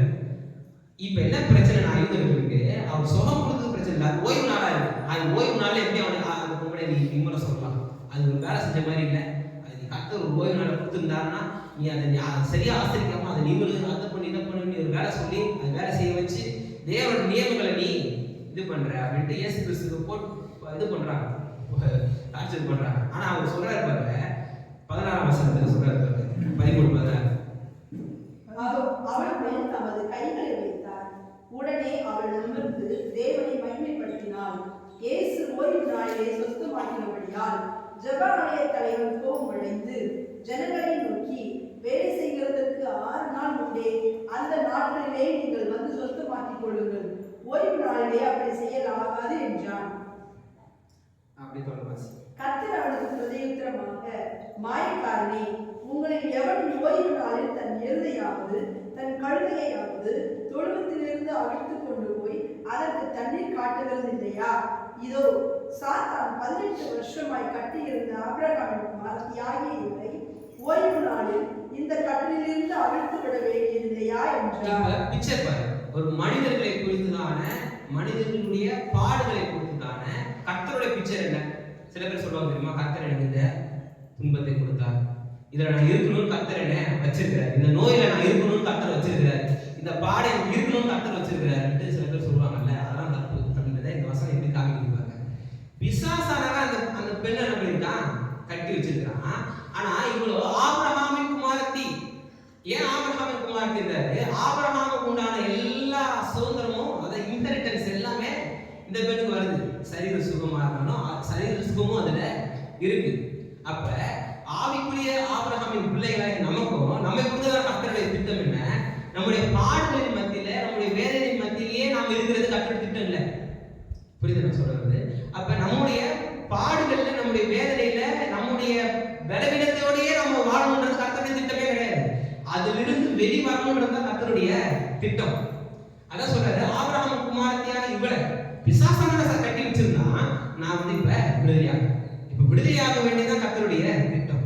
அப்ப நம்முடைய நெகட்டிவான சிச்சுவேஷன்ஸை நம்ம என்னைக்குமே நம்ம இப்படிதான் கர்த்தர் வாழும்படி இந்த முள்ளோடு கூட நமக்கு நிறைய வேத வசனத்தை சரியா கையாளணும், தப்பா நம்ம கையாளணும். இதுதான் எனக்கு கொடுக்கப்பட்ட முள், இந்த முள்ளோட வாழணும் அப்படின்னு வேத வசனம் எங்கேயுமே போதிக்கலையே. பவுல் அப்படியே போதிச்சார். நிறைய முறை நான் எடுத்து சொல்லியிருக்கேன். பவுல் எப்படி போதிச்சாரு? என் கிருபை உலக போதுட்ட கர்த்தர், கர்த்தருடைய கிருபை இருக்கும்பொழுது பலவீனத்துல அது பலவீனம் தான். ஆனா அந்த பலவீனத்துல கர்த்தருடைய பலன் என்ன பண்ணும், பூரணமா விளங்கும். அந்த பலவீன நேரம் நம்மளை மேற்கொள்ள மாட்டாரு. இந்த பூமி தருகிற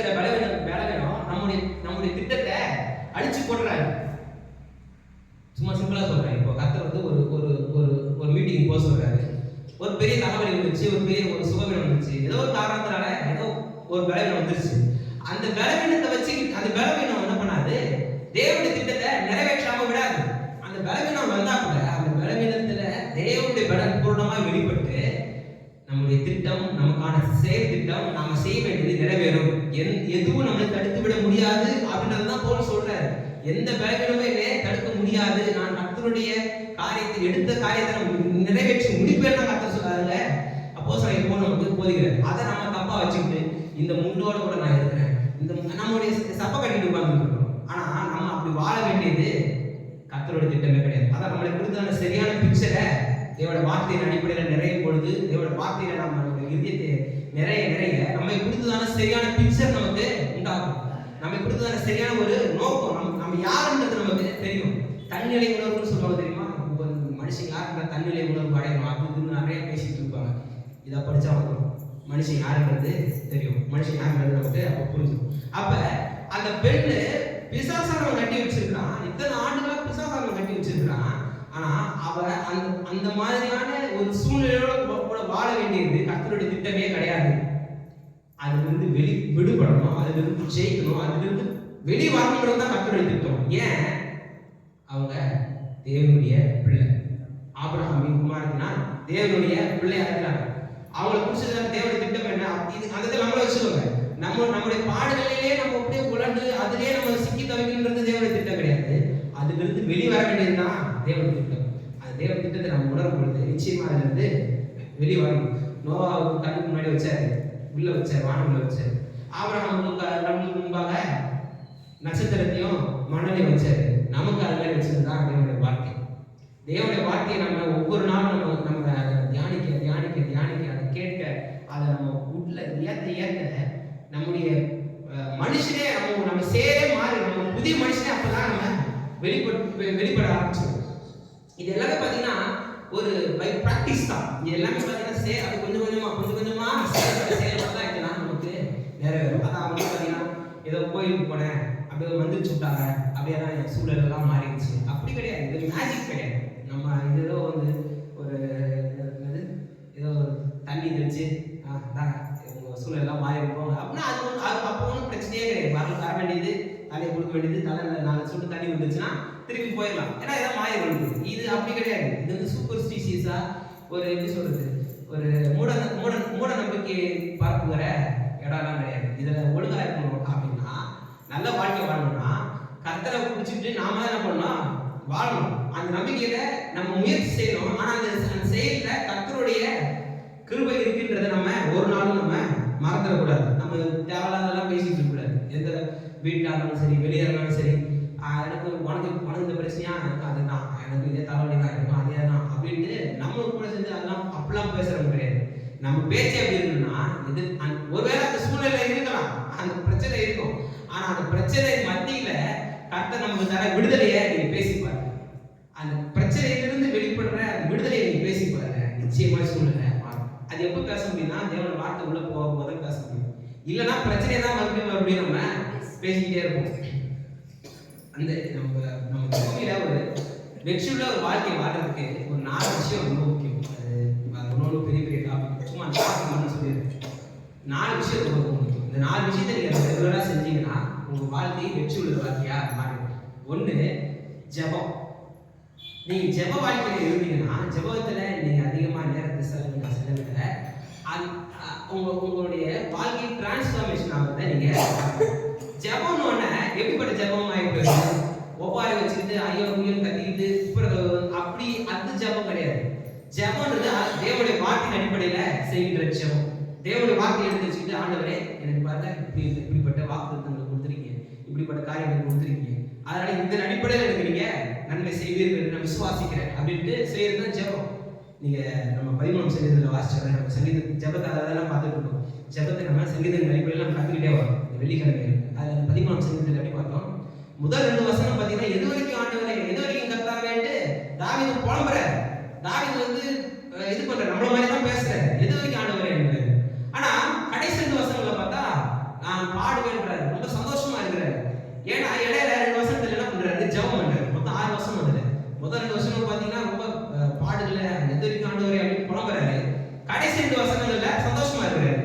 காரணம்னு பார்த்தா இடையில இருக்கிற 2 வசனம், அந்த 2 வசனத்துல சூழ்நிலை உடனே மாறி இல்ல, அவர் எதிர்பார்த்த சூழ்நிலை உடனே கிடைச்சிடல. ஆனாலும் என்ன நடக்குது, அவர் ஒரு பெரிய நம்பிக்கை உண்டாகுது. கர்த்தர் எனக்கு நன்மை செய்தபடியால் அவரை நான் பாடுவேன்றார்.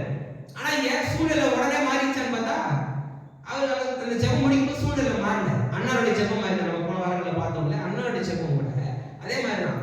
அண்ணார் மிகுந்த மன கலக்கத்தோடு கூட ஜெபம் பண்றாங்க. ஜெபம் பண்ணி முடிக்கும் பொழுது சூழ்நிலை உடனே டக்குனு சாமி ஒரு கையில வந்துட்டாரா இல்ல, அதுக்கப்புறம் டைம் எடுத்துச்சு. ஒரு டைம்ல தான் அவர் அந்த ஜெபத்துக்கான பதில் கிடைக்குது. ஆனா அந்த ஜெபத்தை முடிக்கும் பொழுதே பதிலை பெற்றுக்கொண்டது போல ஒரு சந்தோஷத்தை, ஒரு மன நிறைவை தேவனுடைய வார்த்தை உண்டாக்குது. தேவனுடைய வார்த்தை அடிப்படையில் ஜெபம் பண்ணும்போது ஒரு பெரிய நம்பிக்கையும் ஒரு பெரிய சந்தோஷத்தையும் நமக்கு உண்டாகுது. இதே மாதிரி தான் 18 வருஷமா ஜெபம் பண்ணிட்டு இருக்கேன்னு சொல்றதுல பெருமை இல்லை. இதே மாதிரி தான் 20 வருஷமா நான் ஜெபம் பண்றேன்னு இது கிடையாது, பெருமை கிடையாது. 20 வருஷமா பெருசா நான் ஜெபம் பண்ணிட்டு இருக்கேன், இது மட்டும் மாறவே இல்லை. அது நிறைய பாத்தீங்களா, இது மாதிரி நிறைய பேசுறோம், பயங்கரமா பேசுவோம். நான் இத்தனை வருஷமா ஜெபம் பண்றேன், நீங்க எத்தனை, நான் 35 வருஷமா ஜெபம் பண்றேங்க. இதுல ஒரு பெருமை வேற. நீ என்ன இப்பதான் 3 வருஷமா, நான் 35 வருஷமா ஜெபம் பண்ணிட்டு தெரியுமா அப்படின்னு இதுல ஒரு பெருமை வேற. அதெல்லாம் கிடையாது. ஏற்ற நேரத்துல கர்த்தர் செய்வார், ஏற்ற நேரத்துல கர்த்தர் நமக்கு பதில் தருவார். ஒருவேளை இப்போ கிடைக்கலாம், அது 35 வருஷம் 40 வருஷமா கூட ஆகும். சரியான நேரத்துல கர்த்தர் எனக்கு தருவார்னு சொல்றதுதான் உண்மையான கர்த்தருடைய பிள்ளை. அதை நெகட்டிவா பேசுறது இல்ல. எனக்கு சரியான நேரத்துல எனக்கு ஜெபத்துக்கு கர்த்தர் பதில் தருவார் நீங்க சொல்லி பாருங்க, உங்க வாழ்க்கை எப்படி மாறுதுன்னு மட்டும் நீங்க பார்ப்பீங்க. அப்ப முதல் ஜெபம் ரொம்ப முக்கியம். ரெண்டாவது முயற்சி. இந்த முயற்சியை பத்தி நம்ம பார்ப்போம். முயற்சினா இந்த முயற்சின்றது தேவனை சார்ந்த முயற்சியா இருக்கும். அதாவது நீ கையிட்டு செய்கிற எல்லா வேலைகளிலும் தேவனுடைய ஆசீர்வதிப்பார். அப்ப தேவனுடைய ஆசீர்வாதங்களை பெற்றுக்கொள்வதற்கு நம்முடைய முயற்சின்றது அவசியம். நம்முடைய செயல்ன்றது ரொம்ப அவசியம். குதிரையோ யுத்த நாளுக்கு ஆயத்தமா இருக்கும், ஜெயம் கர்த்தரால். அப்ப நம்ம முயற்சி செய்து நம்ம பாடுபட்டு தான் நமக்கு நல்வாழ்வு கிடையாது. நமக்கு நல்வாழ்வை கர்த்தர் நியமிச்சிட்டாரு, நமக்கு நல்வாழ்வை கர்த்தர் கொடுத்துட்டாரு, நம்மளுடைய முயற்சியை கர்த்தர் ஆசீர்வதிக்கிறாரு. ஆனா முயற்சி செய்ய வேண்டியது நம்ம வேற, நம்ம கடமை.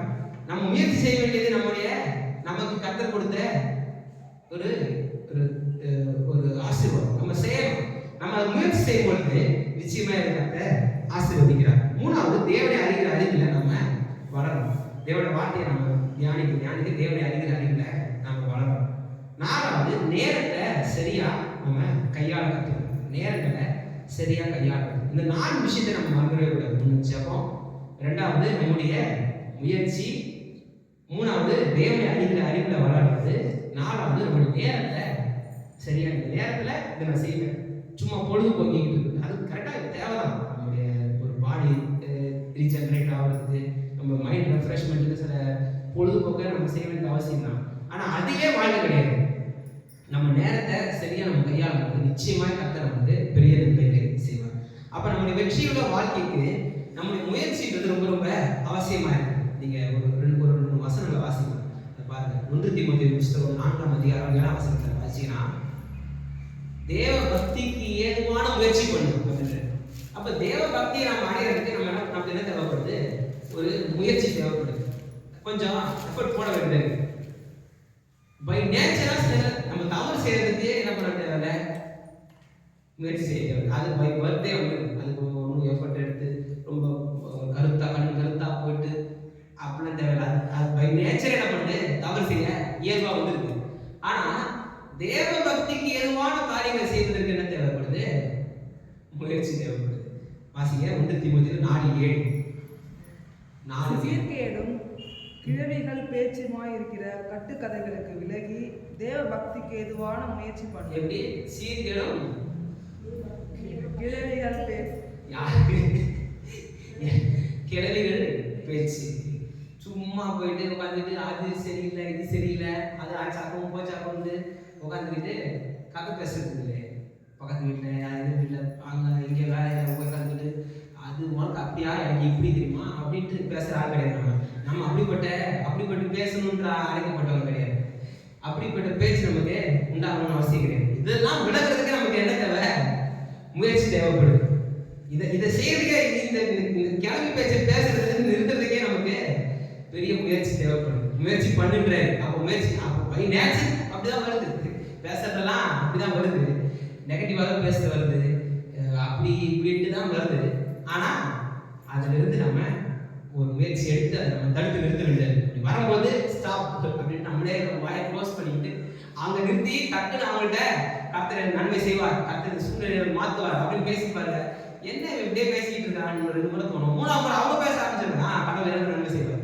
ஏன்னா நம்ம சொல்லி என்ன போயிடுவோம், நம்ம நன்மை பெற்று கொண்டிருக்கோம். அதை பார்த்துட்டு அவங்களுக்கும் அவங்களோட வாழ்க்கையில அவங்க நன்மை பெற்றுக் கொடுக்கறதுக்கு அது பெரிய உதவியா இருக்கும். இன்னும் யாக்கோபு 2:22 பாருங்க. விசுவாசம்ன்றது ஒரு முயற்சி தான். அவர் சொல்றாருல யாக்கோபுல கிரியை இல்லாத விசுவாசம் செத்தது அப்படின்ட்டு. அப்ப விசுவாசம்ன்றதே அது ஒரு செயல் திட்டத்துல வரும்போது அது ஒரு முயற்சி தான், ஒரு ட்ரை தான். விசுவாசத்தால தான் என்ன பண்ண முடியுது, விசுவாசத்தை செயல்படுத்தும் போது அது ஒரு முயற்சி எடுத்து தான் நம்ம பண்ண முடியுது, செயல்படுத்த முடியுது. நீ உன் காலை கொண்டு போய் நதியில வை, யோர்தான்ல வை, அது பின்னிட்டு திரும்ப போகும் அப்படின்றாரு. ஆனா யோர்தான் பார்த்தா அடிச்சுட்டு போயிட்டு இருக்கு. அது மரண நதியுமாக பிரவாகித்து ஓடிக்கிட்டு இருக்கு. ரொம்ப அப்பர் லேண்ட்ல இருந்து லோவர் லேண்டுக்கு ரொம்ப ஃபோர்ஸா போய்கிட்டு இருக்கிற ஒரு நதி. ஆனா அதுல கொண்டு போய் காலை வைக்கணும்ன்றது முயற்சி. விசுவாசம் உள்ள இருக்கு. அந்த விசுவாசத்தை அந்த விசுவாசத்தை செயல்படுத்துறது முயற்சி. புரியுதா? யோர்தான் நதி நீ போய் காலை வச்சா அது திரும்பி பின்னிட்டு ஓடிடும். நீ வெட்டாந்தரை நடந்து போற மாதிரி நீ நடந்து போவா அப்படின்னு. அப்ப தேவனுடைய பெட்டியை சுமந்து வருகிறவர்கள் போய் காலை வைக்கிறாங்க பார்த்தீங்களா, அதான் அந்த முயற்சி. யாக்கோபு 2:22 வாசிங்க. விசுவாசம் அவருடைய கிரியைகளோட கூட முயற்சி செய்து கிரியைகளினாலே விசுவாசம் பூரணப்பட்டது என்று காட்டினாயே. அப்ப விசுவாசம் கிரியைகளோட கூட என்ன பண்ணுது, முயற்சி செய்யுது. அப்ப நம்முடைய வாழ்க்கையில நம்முடைய விசுவாசத்தை நம்ம செயல்படுத்துறதுன்றது ஒரு முயற்சி. அதை நம்ம செஞ்சுக்கிட்டே இருக்கணும். அதை நம்ம ஒவ்வொரு நாளும் பண்ணிக்கிட்டே இருக்கணும். ஒவ்வொரு நாளும் அதை நம்ம ட்ரை பண்ணிக்கிட்டே இருக்கணும். அடுத்தது எபிரேயர் 5:5 அதிகாரம் 13 வசனம் 14 வசனம். இந்த முயற்சி செய்யறதுன்றது தான் நம்முடைய ஆவிக்குரிய வளர்ச்சியை காக்குது. 13 வசனத்துல 14 வசனம் வாசி.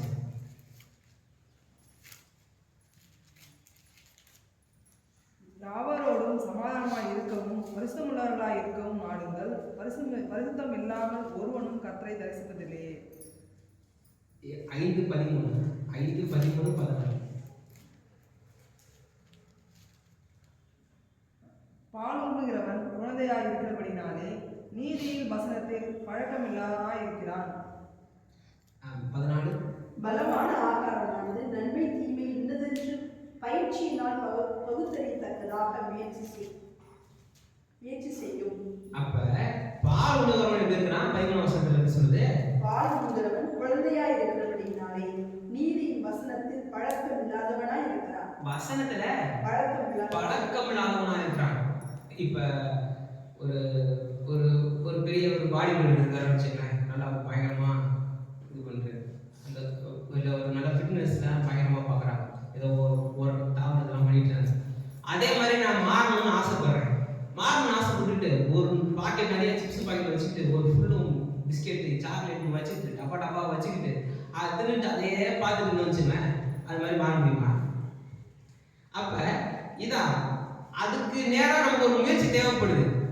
இப்ப வசனத்துல பால் உண்ணுகிறவனை போல, அதாவது ஒரு குழந்தையை போல, ஒரு குழந்தைய என்ன பண்ண முடியுது, அதெல்லாம் செய்ய முடியாது. அது நம்ம வேடிக்கை தான் பார்க்கணும். ஆனா வளர்ச்சி அடையும் பொழுது அதை முயற்சி செய்து பார்க்கணும். இப்ப திருப்பி வாசித்து 13 வசனத்துல பால் உண்ணுகிறவன் குழந்தையாய் இருக்கிறபடினாலே நீதியின் வசனத்தில் பழக்கம் இல்லாதவனாய் இருக்கிறான். அவன் ஏன்னா பால் உண்ணுகிறவன் வசனத்தை சும்மா அப்படி மேலோட்டமா ஒரு தெரிஞ்சிருக்கிறவன். அதுல எந்த விதமான நீதியின் வசனத்தை முயற்சி பண்ண முடியல. தேவோட வார்த்தையினால நிறையணும். ஆனா தேவோட வார்த்தை நமக்கு எப்படிப்பட்டவன் காமிக்குது, எப்படிப்பட்டவன் நம்மளுக்கு காமிக்கும் பொழுது அந்த பழக்கத்தை நம்ம முயற்சி செய்ய வேண்டியது அவசியம். இதுதான் ரொம்ப முக்கியம். நம்மளுடைய பழக்கம் அந்த தேவனுடைய வார்த்தையை நம்ம பிக்சரைஸ் பண்ணி காமிச்சிருக்கு. தேவனுடைய வாக்குத்தத்தம் நமக்கு கொடுக்கப்பட்டிருக்கு. ஆனா இந்த வாக்குத்தத்தத்தை நாம என்ன பண்ணணும், ட்ரை பண்ணி பார்க்கணும். ட்ரையே பண்ணாம உட்காந்துக்கிட்டு ஏதோ அந்த கிளம்பி பேச்சு மாதிரி பேசிக்கிட்டு அதை மாதிரி பண்ணிக்கிட்டு நெகட்டிவா பேசிக்கிட்டு என்ன பண்ணிடக்கூடாது, அப்படியே நம்ம விட்டுறக்கூடாது. என்னால் அப்படி வாங்க முடியல, என்னால் அப்படி இது பண்ண முடியல, என்னால் இது செய்ய முடியல. அது செய்யறதுக்கு கர்த்தருடைய பலத்தை கொண்டு கர்த்தாவே நீங்க என்னோட கூட இருக்கிறீங்க, நான் அதை செய்ய போறேன், எனக்கு உதவி செய்யுங்கன்னு சொல்லி நீங்க செஞ்சு பாருங்க. நிச்சயமே கர்த்தர் அதுல உங்களுக்கு பெரிய நன்மையை தரார். அப்படியே 14ஆம் வசனம் எப்படி சொல்லுது? பலமான ஆகாரமானது நன்மை தீமை இன்னதென்று பயிற்சியினால் பகுத்தறியத்தக்கதாக முயற்சி செய்யும். பலமான ஆகாரம் தான் என்னது? பகுத்தறியத்தக்க பயிற்சினால முயற்சி செய்யும். அப்ப வேறு சத்தியங்கள்ல நம்ம கொஞ்சம் ஆழமா போகணும். பலமான ஆகாரத்தை இது பண்ணணும். கொஞ்சம் இதெல்லாம் ரொம்ப டஃப்பான சப்ஜெக்ட்டுங்க. நீங்க ஏதோ ஒரு வாரம் ஒரு வசனத்தை சொல்லு, கர்த்தர் உங்களுக்கு கூட இருப்பார், கர்த்தர் உங்களுக்கு ஆசீர்வதிப்பார், கர்த்தர் உங்களுக்கு நன்மை செய்வார் அப்படின்னு நல்ல வார்த்தை கேட்டு போக சொன்னா, நீ என்னடான்னா இதை செய் அதை செய், அப்படி இரு இப்படி இரு, அந்த வேலை செய் இந்த வேலை செய், நல்ல தரிசனத்தை நல்லா தரிசனம் வச்சுக்கோ, நல்லா படி, அப்பதான் நீ படைப்பா, இது மாதிரிலாம் சொன்னா எப்படி? கர்த்தர் வந்து ஒரு ஏதோ ஒரு ஒளி தருவாரு, கர்த்தர் உனக்கு கூடவே இருப்பாரு, கர்த்தர் உனக்கு கூட வழி நடத்துவாரு, இது மாதிரி நல்ல வார்த்தை சொல்றீங்கன்னு பார்த்தா, நீ ஜாக்கிரதையா நடந்துக்கோ, நீ வந்து அப்படி நடந்துக்கோ, ஒரு கிளம்பி வச்சு பேசாத அப்படிலாம் சொல்றீங்களே அப்படின்ட்டு என்னை பத்தி கேட்க கூடாது. ஏன்னா நான் வேற வசனம் தான் சொல்லுவேன். ஆவிக்குரிய விதத்துல குழந்தைகளா இருக்கும்பொழுது பால் உணவும்போது நீதி வசனத்தை நம்ம பயிற்சி செய்ய முடியாது. ஏன்னா வேத வசனத்தின் அடிப்படையான காரியங்களை மட்டும் நம்ம என்ன பண்ணிட்டு இருக்கோம், இது பண்ணிட்டு இருக்கோம். ஆனா பலமான ஆகாரத்தை உண்ணும் பொழுது நம்முடைய விசுவாசத்தை நம்ம பயிற்சி செய்து அந்த பயிற்சியை தான் நமக்கு ஒரு முயற்சி செய்து நமக்கு வருது. எல்லாத்தையும் பகுத்தறியத்தக்கதா என்னென்ன வேர்டு பாரு, எப்படிப்பட்ட ஒரு மாடர்ன் டேஸ்ல நமக்கு பயங்கரமான ஒரு வேர்ட்ஸ் அதில் இருக்கு. பயிற்சி, முயற்சி, பகுத்தறியத்தக்க 14ஆம் வசனம் சூப்பர் வசனம். அப்ப ஆவிக்குரிய வளர்ச்சி எப்படி தெரியுதுன்னா, நமக்கு ஒரு முயற்சி மூலமாயிட்டு நம்ம விசுவாசம் கிரியைகள்னால் வெளிப்படும் பொழுது அந்த கிரியைகள், விசுவாச கிரியைகள் நம்முடைய முயற்சியை வெளிப்படுத்தி காமிக்கும். எந்திரின்றாரு, அந்த அம்மா எந்திரிச்சிச்சுல, அதான் அந்த முயற்சி. என்னை கொடுத்த தேவனுடைய திட்டம் தெரிஞ்சிச்சு. நீ ஆபிரகாமுடைய மகப்பா, நீ வந்து பிசாசம் எப்படி கட்டி வச்சிருக்கிறான், நீ இப்படிலாம் இருக்கணும் அவசியம் கிடையாது, நீ எதிரி அப்படின்ற. அந்த அம்மா சொல்லிக்கலாம்ல, நான் 18 வருஷமா இப்படிதான் இருக்கிறேன், 18 வருஷத்துக்கு முன்னாடி முடிஞ்சது, இன்னும் நான் நிமிரல, நீங்க என்ன நிமிருன்றீங்க, எப்படி நான் நிமிருது அந்த அம்மா கேட்டுச்சா? எதுக்கு அதை பாட்டு நிமிர்ந்துச்சு. அந்த விசுவாச கிரியை தான் முயற்சி. யோர்தான்ல போய் காலை வச்சதுதான் முயற்சி. 110 போப்பாடி மகன் பிழைச்சிருக்கான்னு சொன்னா அவர் திருப்பி நம்பி போனாரு பார்த்தீங்களா, அதான் அந்த முயற்சி, அதான் அந்த செயல், விசுவாச கிரியை. அப்போ தேவனுடைய வார்த்தையினால் நாம் நிறையும் பொழுது, தேவனுடைய சத்தியத்தில் நாம் நிறைய நிறைய நிறைய நமக்கு பெரிய நன்மை உண்டாகுது. அந்த நன்மையை நம்ம பெற்றுக்கொள்வதற்கு நாம ஃபர்ஸ்ட் ஸ்டெப் நாம எடுத்து வைக்க வேண்டியது, நாம தான் கொண்டு வைக்கணும். அதை வச்சா அதனோட லிஃப்ட்ல தூக்கி போற மாதிரி போயிடும். எஸ்கலேட்டர் பார்த்துருக்கீங்களா? எஸ்கலேட்டர்ல போய் நம்ம தான் காலை வைக்கணும். ஆனா காலை வச்சதுக்கு அப்புறம் என்ன பண்ணுவோம், அது நம்மள கொடுக்க விட்டுரும் கரெக்டா. அது ஆனா முதல்ல காலை வைக்க வேண்டியது யாரு? நாம தான். அப்ப விசுவாச கிரியைகளை நம்ம செயல்படுத்தும் பொழுது நிச்சயமா கர்த்தர் நம்ம ஆசீர்வதித்து பெரிய நன்மைகளை நமக்கு காண்பிக்க உதவி செய்கிறவரா. புரியுதா? இப்ப தேவனுடைய வார்த்தையினால் நிறையன்றது சும்மா சாதாரணமானது கிடையாது. அது நம்முடைய சாதாரணமாக வாழ கூடாது. நமக்கான தேவ திட்டத்தை நிறைவேற்றி காமிக்கும். நம்மளை குறித்த சரியான பிக்சரை காமிக்கும். நாம யாருன்றதை நமக்கு வெளிப்படுத்தி காமிக்கும். நாம யாருன்றதை நம்ம வெளிப்படுத்தி காமிக்கிறதுனால நாம பூமியில் ஒரு நல்ல ஒரு ஒழுக்கமுள்ள ஒரு வாழ்க்கையை, தேவனுக்கு பிரியமான ஒரு வாழ்க்கையை, தேவனை சார்ந்த வாழ்க்கையை நம்மளால வாழ முடியும். கர்த்தர் தாமே ஆசீர்வதிப்பார்.